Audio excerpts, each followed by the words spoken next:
was mostly a thing of the past. Kids of every color and creed would all hang out at the corner of the bodega, grabbing candy bars or sodas after school, and then I'd run home and be greeted by the smell of my grandma's cooking wafting out from the open kitchen window. Life was good back then. It was simple, but I remember around the time that I was 10 going on 11, things started to change. There was some kind of oil crisis over there in the Middle East, and that messed with a lot of people's money.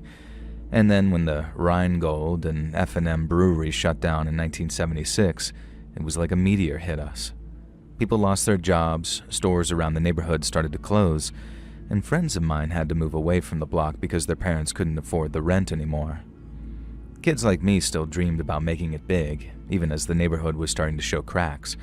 But man, by the time I turned 13 in 1977, things were starting to get really rough around Brooklyn and the city as a whole. Crime was creeping in, and I remember waking up to sirens blaring outside on more than one occasion. More and more good people started to leave, not even by choice sometimes either, because some of them were getting blockbusted out of their apartments by shady real estate guys offering easy cash. And then to make things worse, the Son of Sam killings had started up again. And that rotten son of a bitch, who'd already killed a bunch of people, shot 2 kids dead in their car over in Queens. And then he wrote letters to the cops and the newspapers bragging about it. It was terrible, but me and my buddies stuck together and watched each other's backs, and back then, my best friend in the whole world was this Puerto Rican kid named Oscar. And since it was summer break, Oscar and I were hanging out almost all day, every day, and while the summer started off nice and warm, it reached 104 in the shade by July, and it was brutal.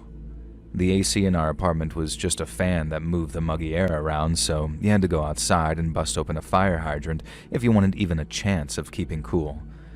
People were already tense from the Son of Sam's shootings, and then pile on all that economic pressure, and with the heat making sure that nobody was sleeping good, and the whole freaking city was getting cranky.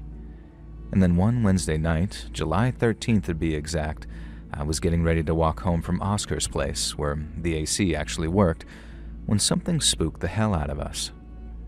Things were different back then, I guess, and my mom didn't mind if I stayed late over at Oscar's place. She worked afternoons and evenings, so she didn't even get home until about 11 and sometimes midnight. And Oscar's dad worked night shifts, so he left the apartment at about 7:30. I used to leave around 9:30 to 10 because Mom always wanted me washed up and in bed by the time she got home. But then just as I picked myself up off the living room floor, the TV suddenly flicked off, along with every single light in the apartment. At first, when the lights went off, Oscar said something along the lines of, "Oh, maybe Mom didn't pay the electric bill." But then when I looked outside, I saw all the power had gone out everywhere else too, and the only lights were those shining out from passing cars. And then it clicked. It was a blackout, just like the one back in the 60s that we'd heard so much about, meaning the entire city of New York was without electricity. Now, it was kind of exciting at first. I felt like something special was happening. We lit some candles, and then Oscar went looking for the small battery-powered radio his mom had stashed somewhere, probably for occasions just like that. And then once he found it, we tuned into WABC and then listened to George Michael, not the singer, another guy, to try to figure out what was going on. They were being powered by the generators they had over there, as were a whole bunch of other buildings, so they were able to talk to each other and relay information. And that's how we started getting advice, like turn off any appliances, and that we shouldn't use the phones, which were still working unless it was an absolute emergency. Both airports have been shut down and closed to air traffic to prevent crashes, and certain highways have been closed down too. We were all advised to stay indoors, stay safe, and wait it out. It seems crazy looking back on it, but I mean it when I say that there was this sort of block party atmosphere at first. People were coming out of their homes with flashlights, asking each other what was going on. Cars were cruising to a stop and doing the same thing. But all while kids were playing with their flashlights and people were laughing at how crazy it all was. Once we figured it was safe, Oscar and I stepped out into the street to get some fresh air.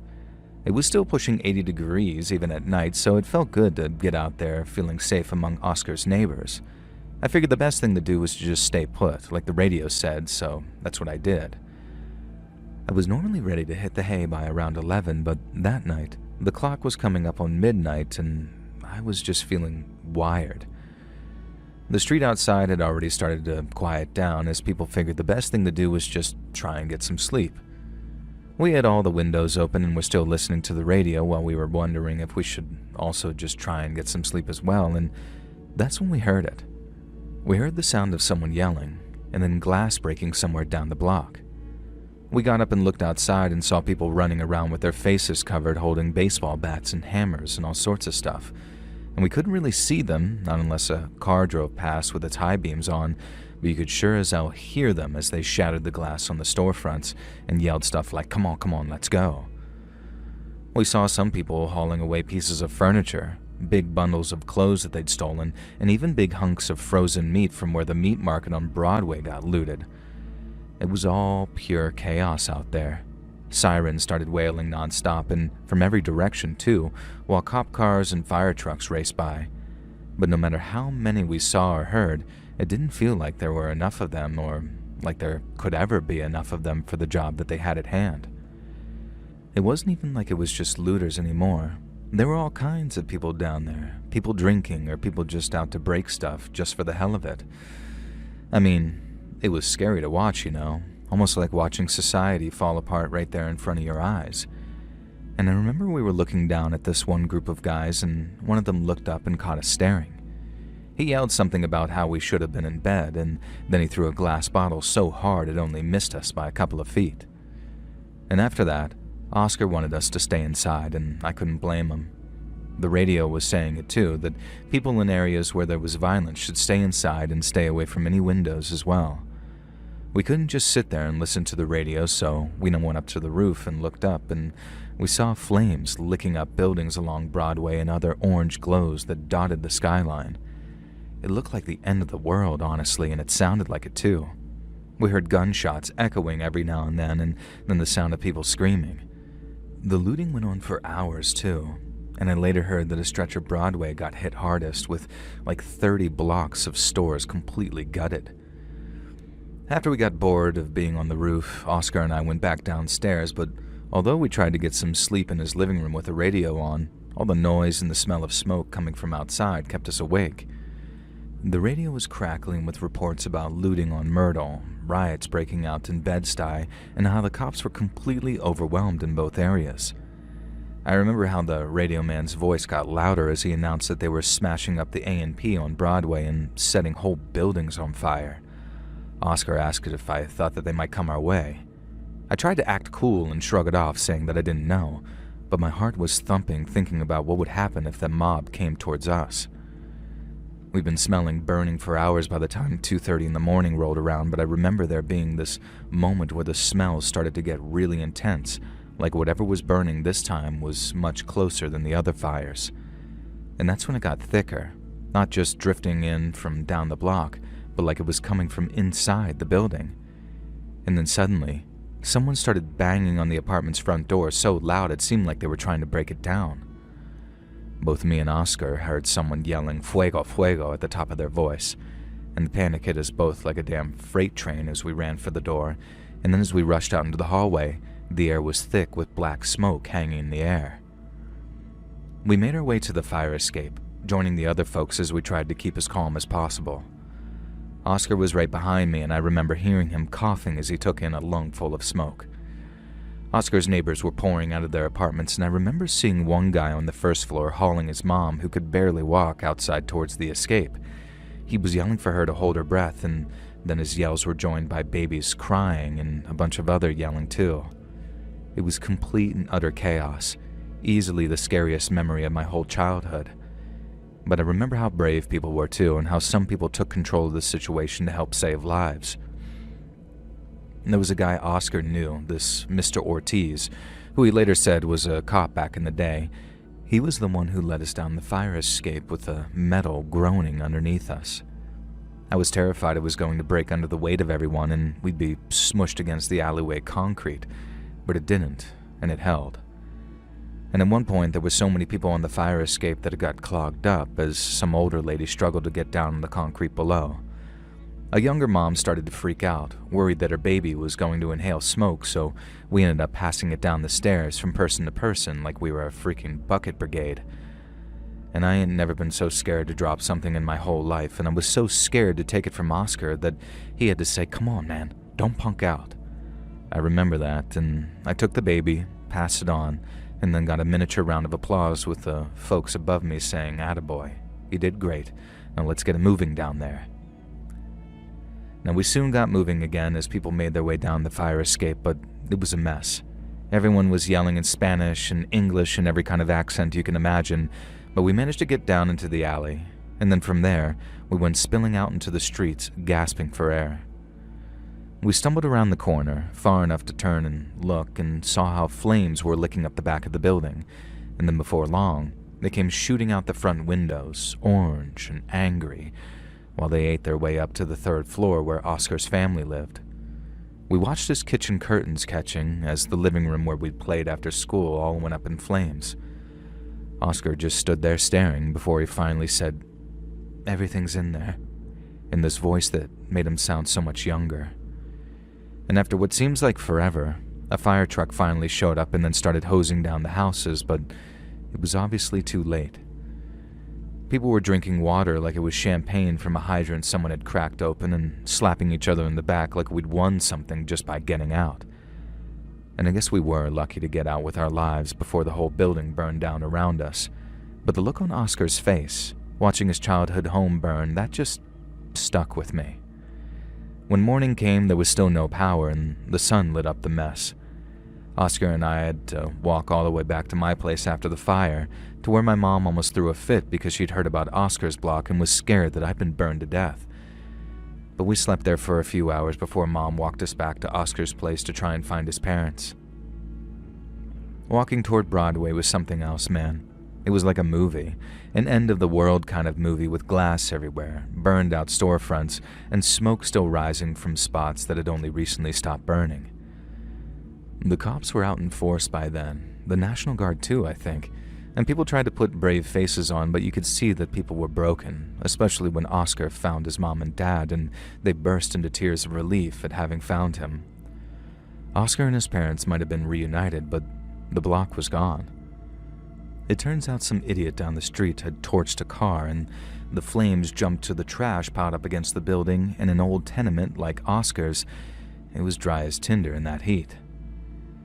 The lights came back on late that next night, but Bushwick wasn't the same after. It felt like something broke that could never be fixed, and as a kid, that was as scary as it was confusing. But I guess that's life. You roll with the punches, and if you're skating on thin ice, my friend, you might as well dance too.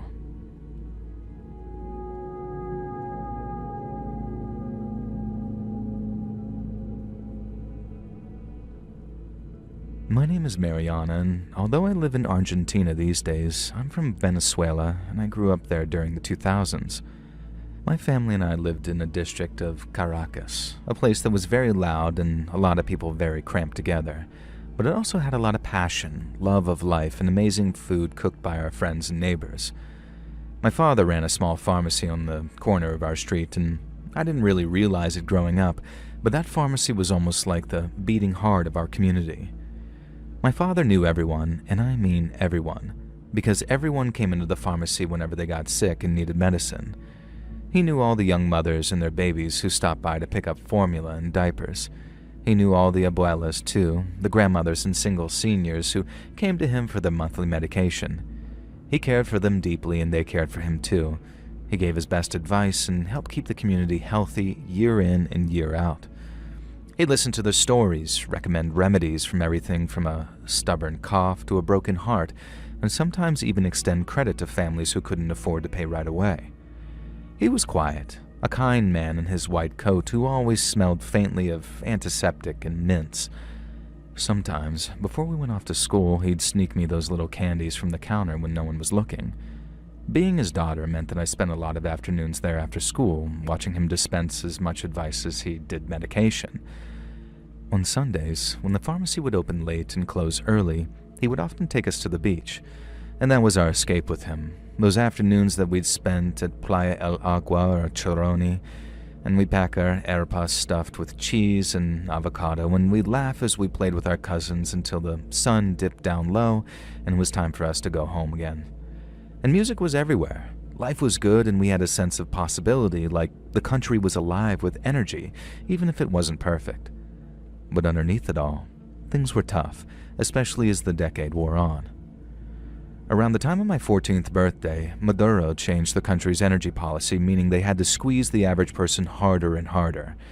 Then, inflation hit us hard, with prices skyrocketing overnight and making things which cost a few bolivares one week cost double the next.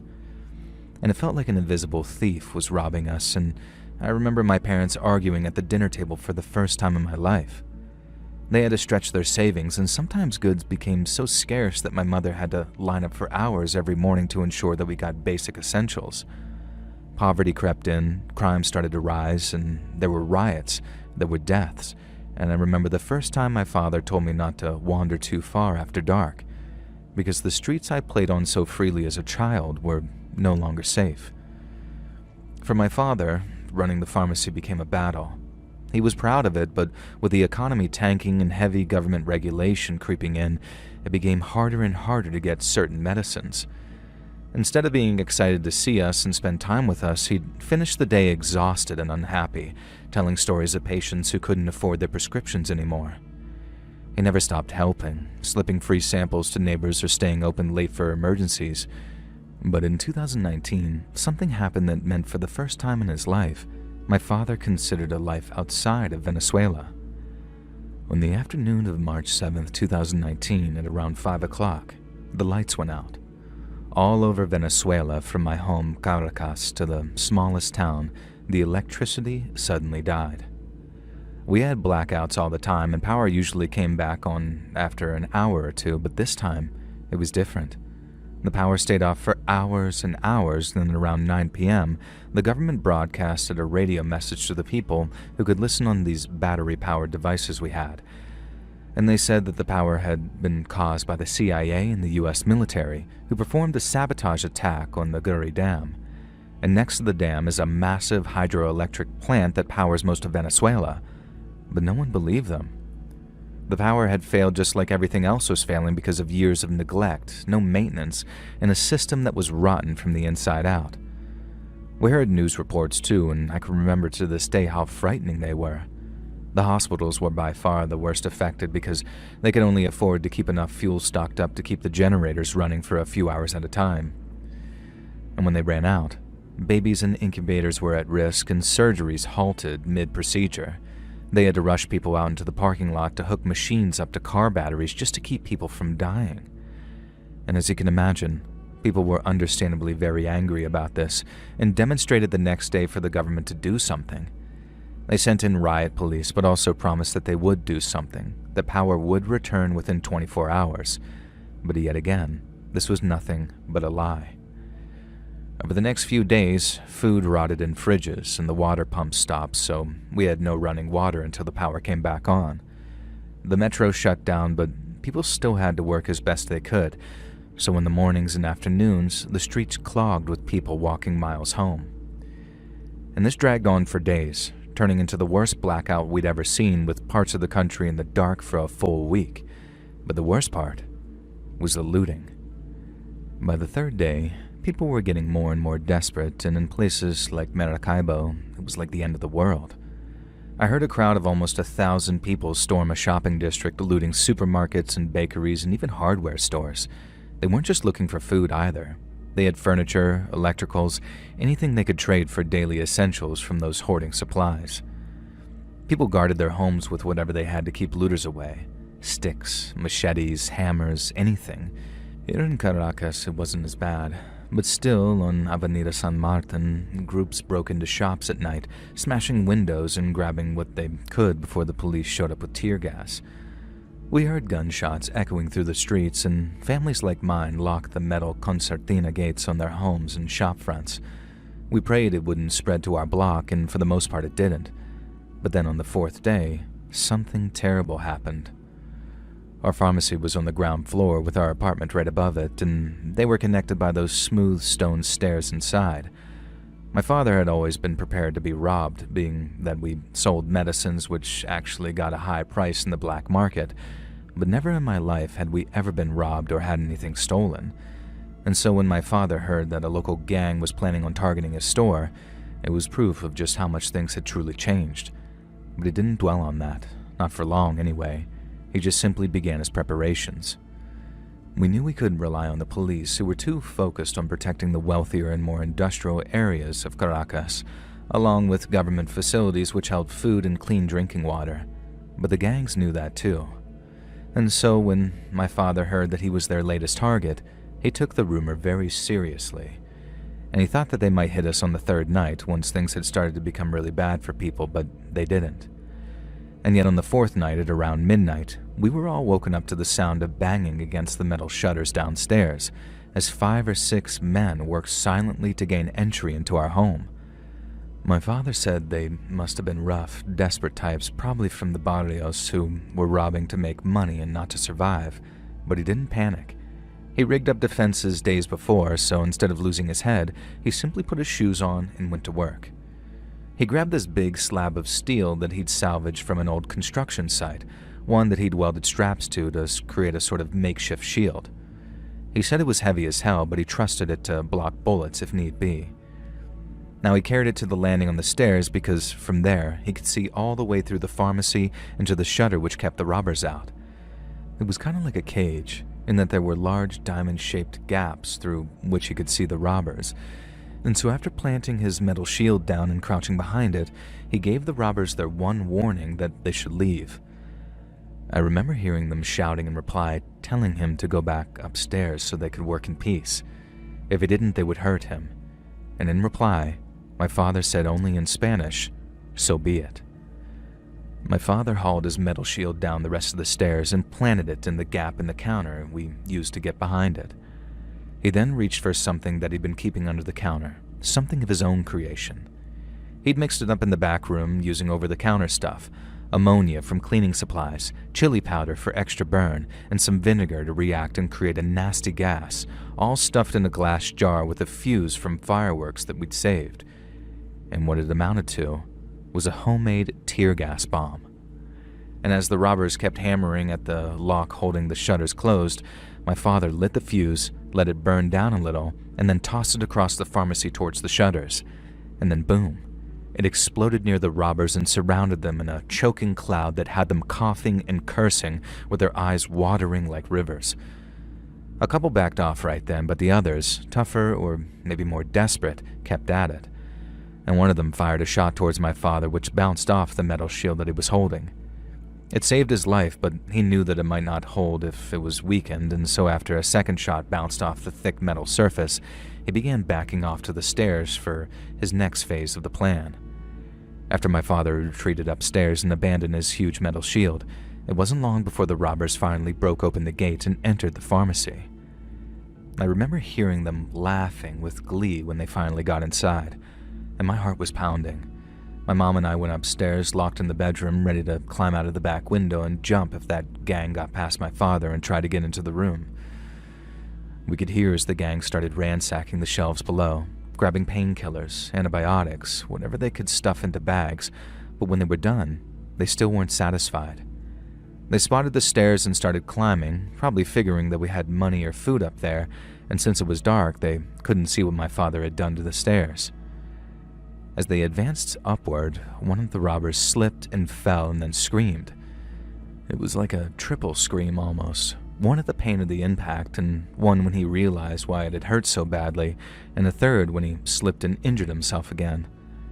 My father said another man tried to push past the fallen man and he too slipped and fell before screaming in agony. You see, the smooth stone stairs were covered in cooking oil, but not just oil because after dropping his shield, my father covered them both in oil and broken glass. As the group of robbers tried to retreat back down the stairs, the 2 men at the lead came down again as they tried to get up, and as their feet slid out from under them, they tumbled back into the others. They all went down in a pile, slipping and crashing and slicing themselves in the broken glass, so they had deep cuts on their hands and arms and legs with blood everywhere. and their screams echoed up the stairs, and since I didn't know what was going on, I was terrified. My mom, on the other hand, knew exactly what was happening, which is why she was reassuring me that everything was fine. Dad said that he looked down the stairs and he saw one guy's face gashed open and another limping with the shards in his foot, and I imagined him standing there like some warrior, shouting for them to get out or he'd do worse. But in reality, he didn't say a thing. He didn't feel triumphant because we knew how close that we'd come to potentially being murdered by these people. But we were alive, and all the robbers had done was leave empty shelves and these trails of blood. And the aftermath was a mess that I don't think I'll ever forget. The pharmacy was almost completely trashed. The shelves were empty, there was broken glass all over, and bloodstains on the floor that took days to scrub away. We lost a lot of stock, and were completely cleared out of any foreign medicines, which cost a lot of money to import, but that was only the half of it. My father feared the robbers would return to carry out some revenge for resisting their robbery.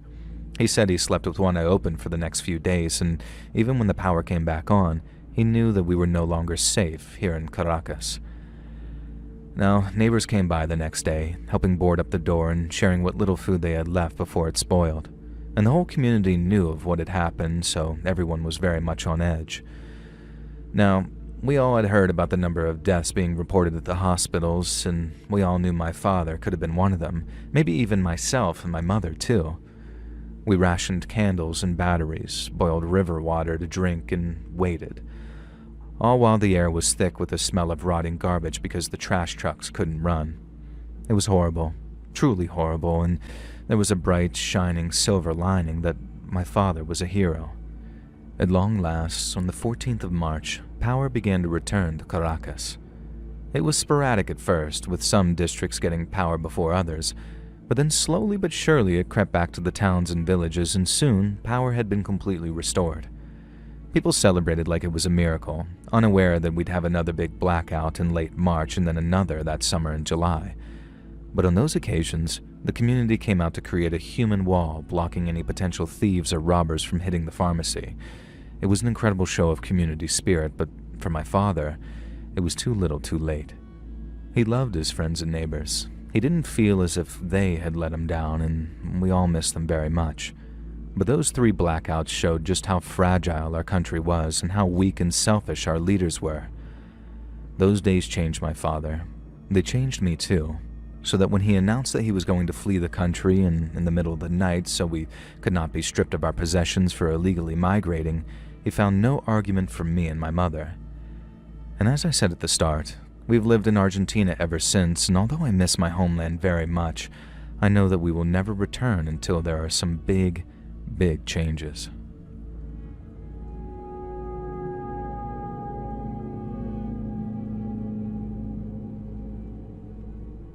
Growing up in Rio made for a wild upbringing. I was born and raised in Babylonia, which overlooks a neighborhood called Leme. Leme is a very wealthy place, but Babylonia is a favela, which roughly translates into English as slum or ghetto. While the rich lived down there in their mansions and luxury apartments, they looked up to see us living in stacked hillsides that looked like colorful puzzle pieces. But they did not look up to us, as you say in English, and we could not look down on them, even though that's all we do from our high perch above them.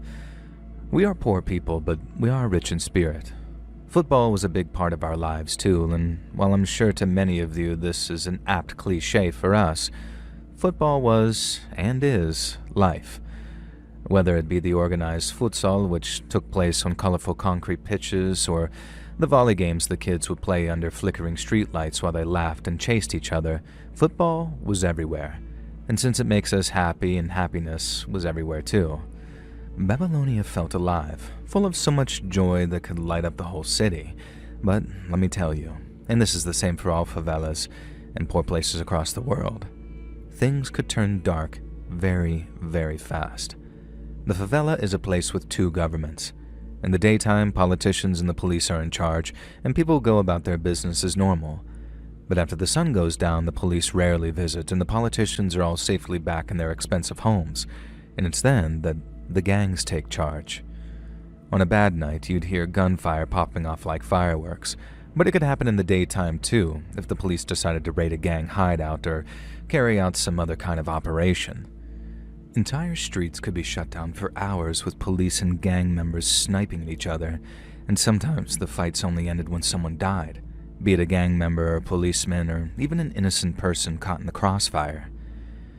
You learned early to keep your head down, trust your instincts, and never walk to different neighborhoods after sunset.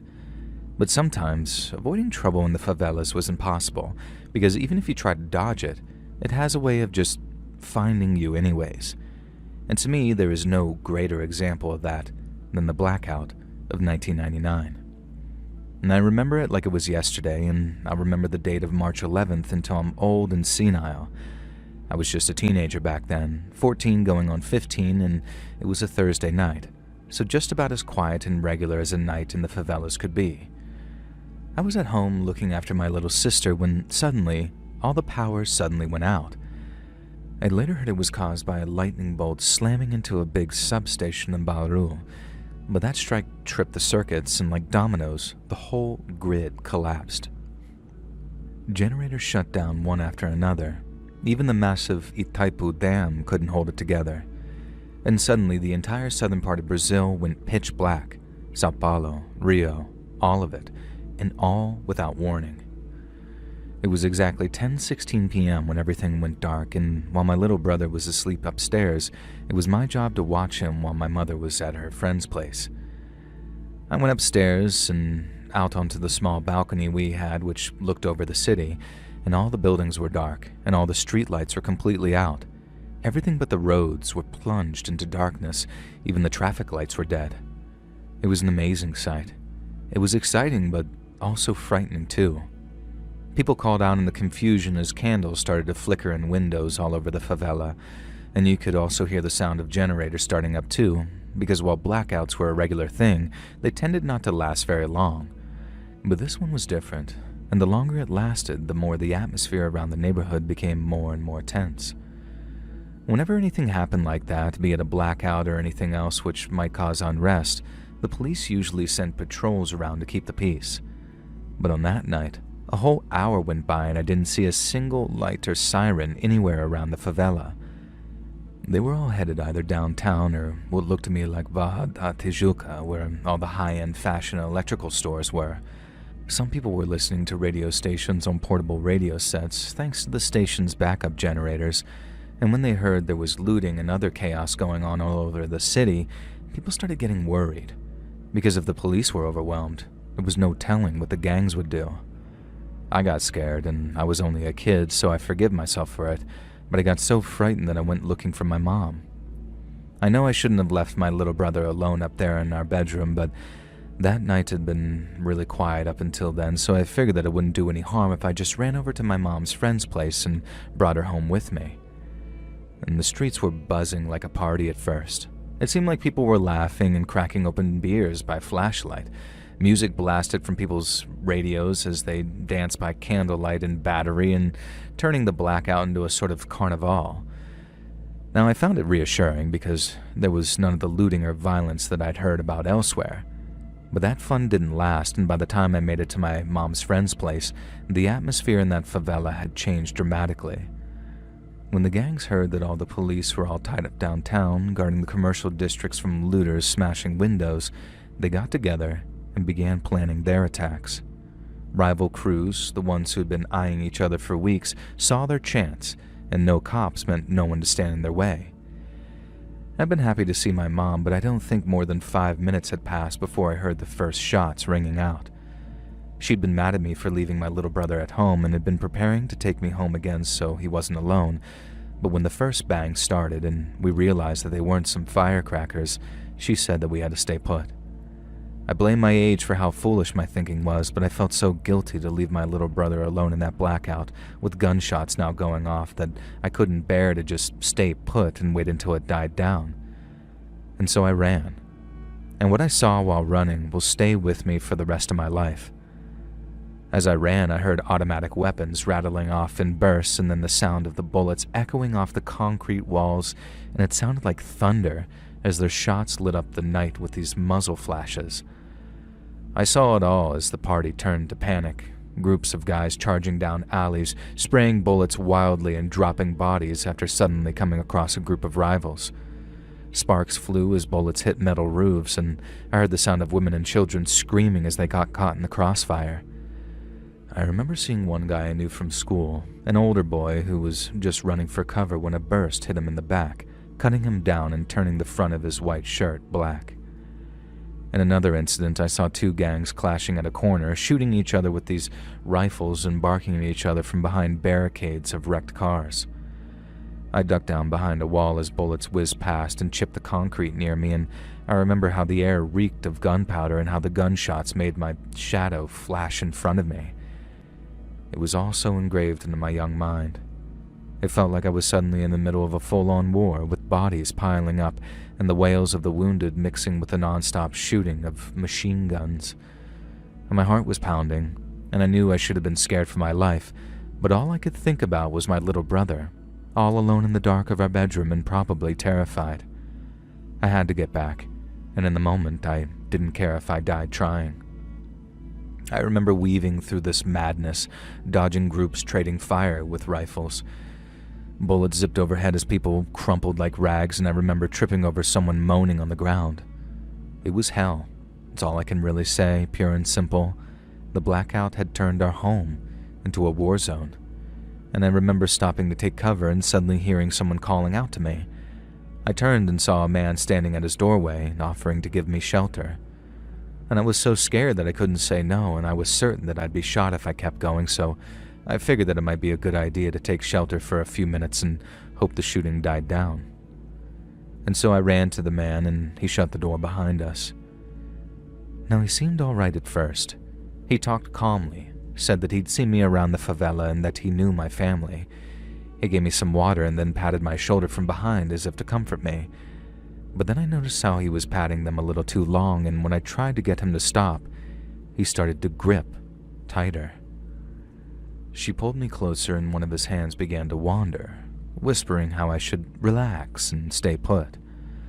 Now, I should make it clear that I'm a man and was a boy around this time, so this is the last thing I expected him to do. And when I realized what his real intentions were, panic hit me like a speeding truck. I shoved him off, bolted out the door into the night again, and this time with tears in my eyes as bullets flew past me. And I just ran completely blind, with my heart in my throat, dodging gunfights as gangs unloaded clips into the dark, screaming and laughing as they did. And I ran, until I finally reached my home.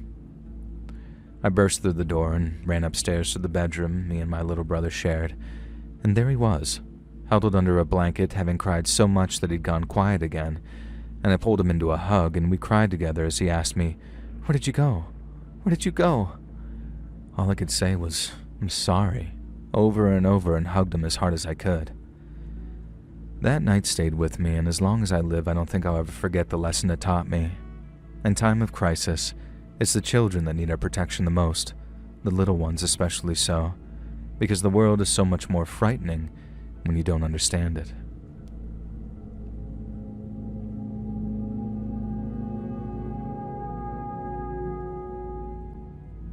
My name is Praya, and I live in America now, but I grew up in New Delhi in a slum, and as the name suggests, it wasn't easy. Our home was a very modest 2-bedroom home, and I shared it with my parents and my little brother, Arjun. My father worked as a rickshaw puller and suffered from severe back pain after years of pedaling through busy traffic, while my mother stitched garments in dimly lit workshops for just a few hundred rupees a week. And when times were bad, they were really bad, and my least favorite time of year was monsoon season because our home flooded with filthy water and forced us to sleep on uncomfortable elevated pallets. But there were also joys that kept my spirit alive. India is a place of many vibrant festivals, and some of my fondest childhood memories are of lighting diyas and sharing sweets with my brother. And then there were the kite battles on Independence Day where you could watch rival kites cutting each other down as these operators, we called them, either cheered in victory or cursed in defeat. We ate rice and lentils most days, and power cuts were so frequent that we joke about the electricity being so unreliable. But then came one power cut that wasn't at all funny. In fact, it terrifies me to think about it even all these years later. I was still a student back in 2012, but I also had a part-time job at a local garment factory, not the same as my mother's. At least until one day when a boy named Rajesh proposed to me. Now, he was the son of a factory supervisor, a smug older boy with a slicked-backed hairstyle and a gold chain around his neck. His family lived in a proper apartment block on the edge of the slums, not quite middle class, but worlds above me and my family. I remember how he cornered me after work one evening, grinning as he asked me if I had plans to marry. When I said no, he asked to meet my father, the implication being so they could arrange my marriage to Rajesh. And when I refused to arrange the meeting, he turned nasty. He didn't shout, but he got very angry as he recommended I reconsider. And I told him to leave me alone, but he stood there in front of me, seething as he told me once more to reconsider. And I told him if he didn't leave me alone, I'd tell his father what he was doing. Rajesh said that I'd regret my decision, and then walked away so angry it looked like he was shaking. Now that was June, and then just over a month later, a large blackout hit. Now I don't know how it happened, but at around 9 p.m. the lights suddenly started stuttering and then died completely. Street lamps blinked out, fans just ceased, and the only sounds were of distant traffic and the uneasy murmur of voices wondering how long it'd continue for. Our parents were still at their night shifts, so it was just Arjun and me at home. Now he was only 10, playing with his toy cars by the glow of our only emergency lantern, and I was in the kitchen boiling water for some tea when I heard a knocking on our front door.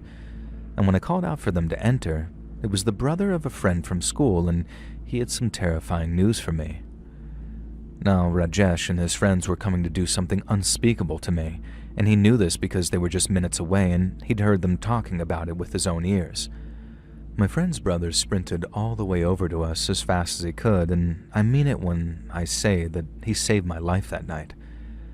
I grabbed Arjun, snuffed out the emergency lantern, and then we ran upstairs to our bedroom and barricaded the door shut with a wooden dresser that we shared.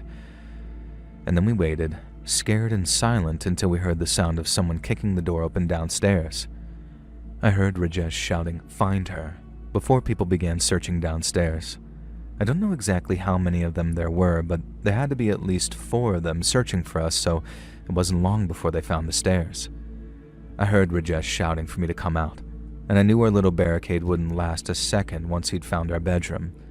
I could hear him muttering about teaching me a lesson, about making me beg for that proposal. Arjun trembled beside me, clutching a small kitchen knife that he'd snatched on the way up as footsteps thudded up the stairs. I pressed a finger to my lips to keep him quiet, but every creak of the floorboards only made my fear worse and worse. They began probing the rooms as they reached the top of the stairs, and their flashlight beams were slicing through the cracks of the doors as they got closer to our hiding spot. And I remember Arjun whispering, "They're coming," and I realized the window was our only escape. It was already open, so I didn't have to risk alerting Rajesh to our presence by prying it open, but I hoisted Arjun through first and then followed, scraping my knees on the sill as I clambered out onto the flat stone roof. The night air was cold, I remember, but fear made it feel suffocating as I quietly directed Arjun to climb up onto the roof of our bedroom and out of sight of its window. Seconds after we reached it and flattened ourselves out, we heard the sound of the dresser scraping against the floor as someone pushed open our bedroom door. I heard one of them shout, "She was in here," before several of them ran for the window. I could hear them talking as they looked out of it, and then, in my infinite relief, I heard Rajesh suddenly ask, "Where is she hiding?" We didn't move, and we didn't dare speak as seconds stretched out to feel like eternity. We lay there in silent agony, and my mind raced with visions of them spotting us, dragging us down, and doing things worse than murder to us. But then thankfully, and to my indescribable relief, I suddenly heard Rajesh say, "She must be hiding outside somewhere." We heard them running off, but we didn't dare move, not until we heard the sound of our mother screaming at the sight of her ransacked home. We cried as we told her what happened, and he helped her clean up. But it took 2 whole days for power to return to all the affected areas. My father ended up going to the police, who rounded up 2 of the invaders, and they turned out to be small-time criminals with records who were recognized by our neighbors having kicked our door in after banging on it. They confessed to being hired for what was basically a scare job, but clammed up on who paid them, meaning Rajesh, and he went untouched. I saw him swaggering through the neighborhood days later, smirking as if nothing happened, and that turned out to be the only advantage. He didn't want to talk about it and try anything else because he didn't want anyone to know about not one of his failures, but two of them. What happened was truly horrifying and traumatic, but strangely Arjun and I grew closer from it. I was so proud of how brave he was, and I wanted to be there for him always, just like he was with me on that roof that night when Rajesh came looking for me. Sadly, our paths took us to different places in life, but I send him money every month to ensure that he and his children have a better life